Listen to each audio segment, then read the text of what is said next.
What's going on? Welcome to ednews.com. It's your host, EJ Carrion, and today I got Dr. Kathleen E. Walls, founder and CEO of the greatest counseling and consulting group located in Philadelphia, Pennsylvania. She is also the director of the behavioral health team for the Southwest Leadership Academy in Philadelphia. Dr. Walls, welcome to the show. Thank you. Thank you. Nice to meet you. Yes, so I would love to just give me kind of a background of your experience and kind of the work you're doing on a regular basis around SEL.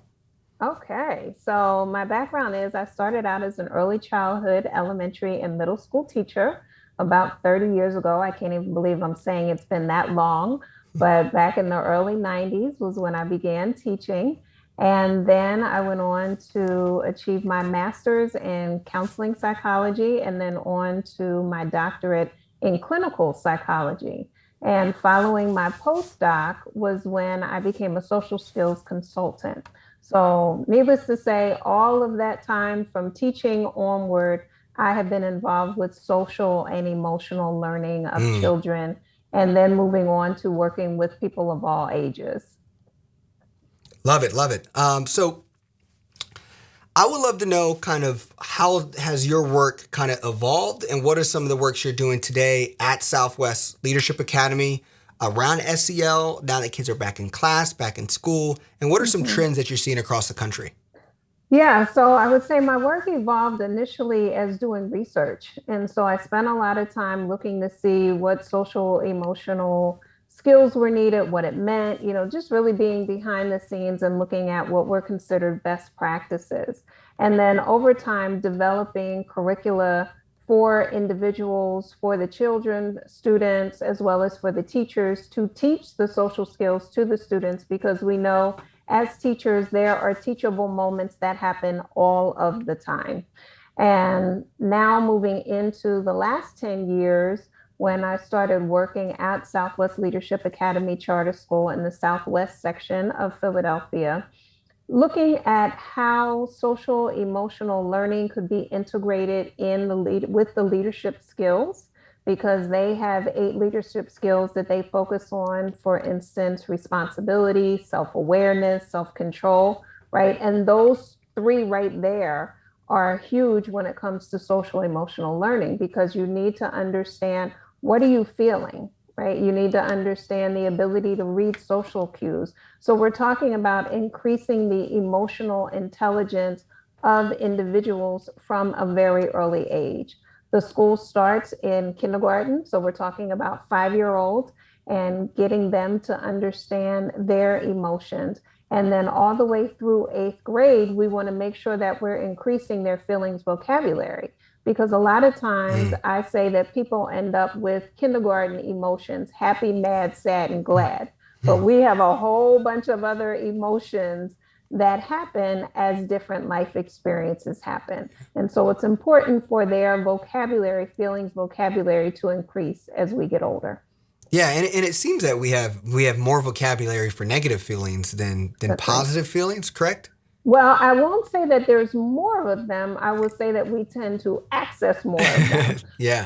And this is where we talk about a mindset change, because as we're focused on what's wrong in our life, and generally this is unfortunately how we're taught to focus on life. If you think about commercials, they're constantly showing you what you don't have, as opposed to what you do have. Because if they did that, then you wouldn't be buying things, right?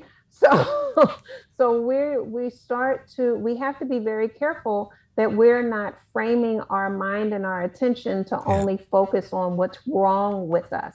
We have to start to pay attention to our happy, excited, grateful, right? We have to start to focus on those types of feelings that we have so that we have balance. Yeah. So we have, the 2 years of kind of getting through the pandemic.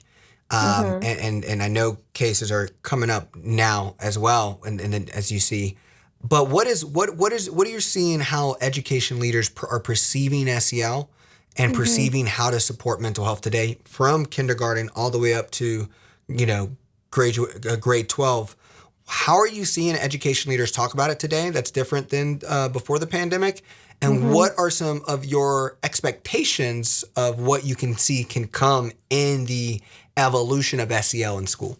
hmm Well, I will have to say Southwest Leadership Academy Charter School has been on the forefront of mental health for a while. They brought me in, like I said, back in 2012, and they had some initial programs in there even prior to me coming because they saw the importance of social and emotional development within their students. And they knew that they needed it in order to build effective leaders. So we have been doing this, like I said, for well over a decade. And it was very rewarding when I looked at the Department of Education, what they recommended as best practice and best next steps. And we were already doing that. So that was a compliment to us and to the behavioral health team at SLA. I would say one of the things that I'm noticing, obviously, from the pandemic is the amount of stressors that students are going through, and that just added to it. So, therefore, leaders were recognizing, hey, we have to make sure we're incorporating more social emotional development support as well so that students can thrive academically. Yeah. Because there has to be a balance between the two, there has to be a recognition of it. And students have been stressed for a long time. They go through more than what many times, somehow, I don't know how people forget what you went through when you went through school Yeah. with understanding who you are as you're developing, looking for relatability within your parents as well as your siblings. Our students now are dealing with so much social media that a lot of people didn't have to deal with before. So development has its own challenges. And remember, we develop on multiple levels: physically, emotionally, intellectually, Yeah. socially. We can put the sexual piece into the physical development. So we're constantly going through changes and we don't evolve and develop at the same rate and pace.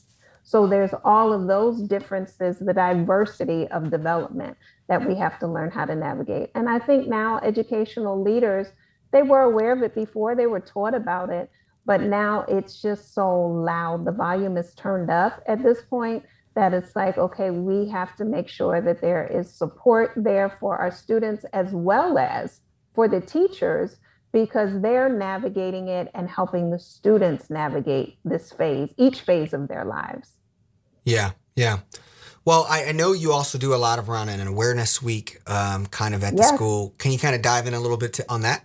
of course. Yeah. So a few years ago, the social worker at the school, Miss Dina Davis, she had found out about a mental health week that was being done at another school.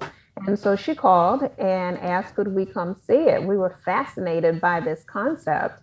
And so we learned about it. And then we came back and brought the behavioral health team together along with the principal, Miss Purnell, and we brainstormed what we wanted to do. And so every year now we actually have 2 weeks, one in the beginning of the school year around October, the first week of October, and then also right after the new year, because a refresher is always important. And each day for a week, we focus on a mental health topic. So, for instance, on Mondays, we do a Mental Health Monday where we teach and remind the students what mental health means and what mental wellness means. And then we teach a skill on Tuesday, which we call Toolbox Tuesday, because we want to build the skill set, something that they can take with them going forward. On Wednesday, we do a Wellness Wednesday where we teach meditation and visualization. And then on Thursday, we call that Transformation Thursday, where we talk about positive affirmations and shifting mindsets. And then Friday, depending on which one we do, we either do a Feelings Friday, where we're building that feelings vocabulary, and or we do a Freestyle Friday, where we're incorporating what we see the school specifically needs at that point in time. And we develop each of the skills. So the behavioral health team actually develops the lesson plans and we develop them according to age.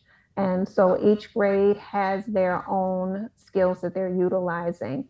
And also on Fridays with the Feelings Friday, a lot of times what I'll do and we'll identify movies that they can watch and then identify the feelings in it so that they can start again. I'm into building feelings vocabulary and recognizing social cues. So what do these feelings look like? How do they show up in relationships? How do they show up in life events? So that when they enter their life events, they can go, oh, this reminds me of so and so from this movie. I've seen this before, and this is the way that I can manage and navigate these emotions.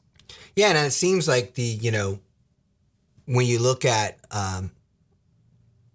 teenagers becoming back in kind of the workforce and retail and theaters and things that were kind of closed down, teenagers were impacted the most. But even when you look at people who are looking for jobs for these young professionals, a lot of it is these soft skills. So it seems like, You better believe it. yeah, a lot of things you're addressing. Can you kind of talk about how important SEL is in today's world, especially a world that's becoming more technologically heavy and where the human interaction is a lot different and social cues is a lot different and empathy might come in a different angle. How important is SEL in a time where we becoming more work from home, more technical, and maybe less physical interaction? Yeah, but what's coming out of my throat is not from my professional mouth. It's like, baby, yes, we need we need all of that. Yeah. I often, when I work with leaders, I often tell them, soft skills, they're called soft, but they're the hardest skills for people to learn because you mentioned a couple of them. Empathy is huge, right? We have to learn how to see beyond ourselves. This is diversity. This is inclusion. This is equity, right? We have to see beyond ourselves and look at what are the needs of the other person. What is the validation that the other person needs? We have to learn how to actively listen, not just hear that someone's talking, but actually listen to what they're saying and actively engage in it without thinking about what do we want to say. No, we need to make sure that we're understanding what the other person has to say. And we are in a climate right now with, as you mentioned, so much is coming at us politically, via social media, expectations, that we have to get clear on who we are as well as who we want to be and how do we navigate that and what are our resources that we can actually go to, because we are in an information society. So the information is there, but we have to learn how to access it, and we also have to have space to practice it. Yeah. Well, I'm definitely excited to kind of continue to see where schools like your school gets to continue to lead and also showcase this as a priority. Last question is, where would you take an education leader who is looking to get more serious about SEL? I would definitely have them research their departments, or there's American Psychological Association, which is one, and then each state has their own, like Pennsylvania Psychological Association and so forth. So I would definitely utilize those resources. I would also, of course, look at the Department of Education to see what resources they have on their website. And then there's additional mental health and social emotional sites that they can go to. Like Kids Health is also very good because it's breaking it down in a way in which particular grades may be able to teach their students. So there's a number of resources that are out there, but I would definitely say check with your professional organizations like the psychological associations, like the counseling associations, because the information is there and it's usually broken down developmentally. Yeah. Awesome. Just curious, I should have probably got this on my homework, but what's the acronym for greatest I counseling? knew it was coming. So the greatest stands for God restores excellence, activates talents, encourages spiritual transformation. I love it. Awesome. Well, thank you for being a great guest on the Ed News and sharing your expertise and experience. Would love to have you back in the future and look forward to seeing what happens next. Thank you very much for having me, and you are most welcome.